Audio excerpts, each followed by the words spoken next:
Sir.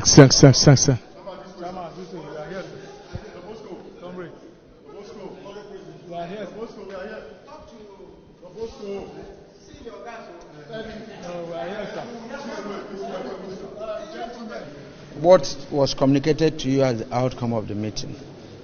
As far as Labour is concerned, we didn't have a consensus in this meeting. Is that okay? Are you still going to stand on the fact that they should actually go back to status quo? That's the principle of negotiation. You don't put the partner, ask him to negotiate under gunpoint. What are the prayers of the NLC? The prayers of NLC is that we go back to status quo, negotiate, think of alternatives, and all the effects and how to manage the effects this action is going to have on the people. If it is an action that must take off. Does your status does it mean restoration of subsidy? Well, the subsidy provision has been made up to the end of June. And before then, conscious people, Labour, management, government should be able to think of what will happen at the end of June. You don't start it before the time. The original deadline. So why did they make provision up to end of June? No, the original Who's lying? deadline was February 17th. So why is it up to now? That was at the discretion of the last administration. Fine. The last administration made it up to end of June. Why can't we respect the sanctity of even that law that provided for that expenditure up to the end of June? Okay, but is the NLC considerate with the federal government when they say that there's no fund, they can't fund all of this, they can't raise money to fund the subsidy? What is the purpose of governance? What's the purpose of governance? Is it the duty of NLC to raise funds for the government, to collect tax, to sell crude at the international market when the price of crude is going high? And the government that is a major exporter of a crude product is telling him there's no money. Other countries that are in the same scenario are eating fat.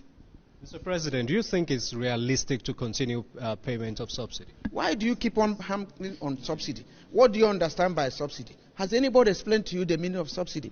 What did they say is subsidy? Is there any country, even in the US, that has subsidy on wheat products? Is there any country that does not subsidize living of people, even if it by providing public transportation?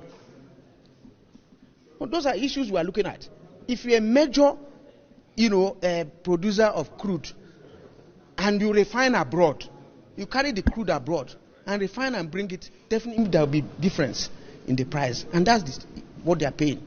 If your fathers establish a refinery, and that refinery dies in your hands, and you are now refining abroad, you ask yourself some questions. We have refineries, Kaduna, Warri, Sapele, Port Harcourt.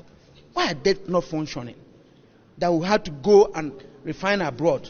The transportation money, the refining cost at international price or rate, and we bring it back here.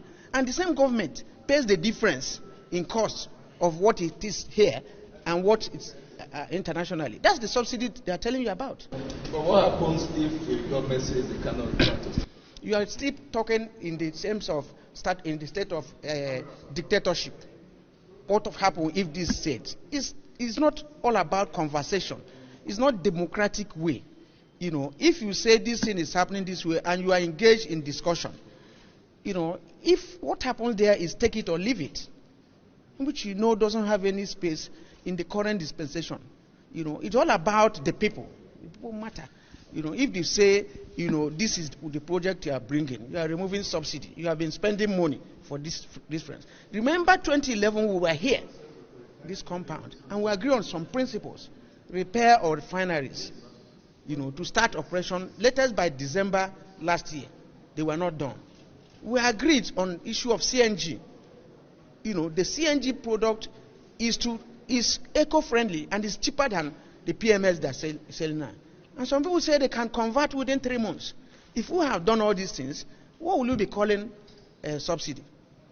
The Dangote refinery is there to be producing. If any of these refineries are producing, we won't have all this challenge we are having today. That's the language of labor. Now, will anybody increase their salary by 300% with what has happened now. This question is good. Will come to the basics as of today. Transportation has gone beyond that. I don't know what they're paying you, but you cannot. It's not enough for your transportation. That's what we are saying. It's not because there is any a dogma on subsidy. No, but we should converse in a free environment and atmosphere and arrive. If we agree for a meeting by 2 today, and in the morning you come out with price modulation, how can you fix price in a deregulated market? If you are talking of deregulation in the classical sense of it, it has to be determined by market forces. What I buy, I sell. But by the time you now dictate the prices, this amount. Now what is happening? Is that deregulation? But that was just NNPC's price. They didn't dictate to other independent marketers. So which other are the marketers? We haven't seen other prices Which yet. are the marketers? Which are the sole importers of this product? Who are the other marketers? So my colleague will have a lot to tell you guys. You guys don't sound optimistic about this meeting. It's about to consume in a few hours. Okay. No. Go ahead. No. Okay, we'll change. Yeah, you said. You don't sound optimistic about this meeting that is going to continue in a few hours. Yes, if you listen to the president during the inauguration at Eagle Square, he said that one of the hallmark of this administration is going to be dialogue, is going to be consultation, and that this will be the hallmark, that they are not going to lord it over us, trying to paraphrase what he said, and not to be a dictator. So if you read it, it is clearly written there. And what has happened in terms of, as of today, has not shown what was written in his address. So all we've said before now was that, just as alluded to by my colleague as well, was that we ought to have sat down and have this conversation. At times it's difficult, before anything could have happened. We have been open to conversations.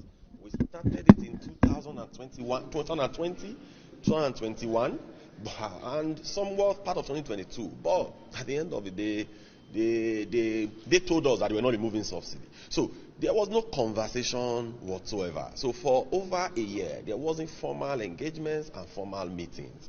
And because there were informal engagements and meetings, that is why we found ourselves here today.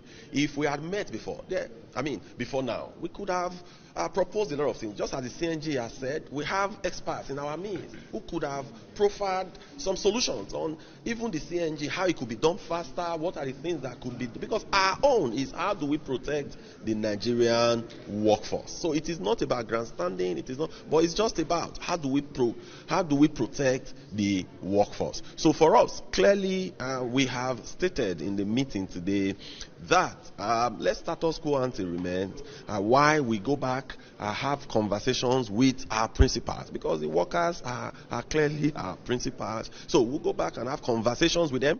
Then after the conversation, then we'll reconvene again and have some further discussion. But we hope that day as well, we will reverse back to status quo ante. Well, you were speaking with the federal government on the 800 million palliative. What was the conclusion? So there is nothing that has been concluded. That's why we are reconvening. So there was nothing that was concluded. So that is why we will reconvene again.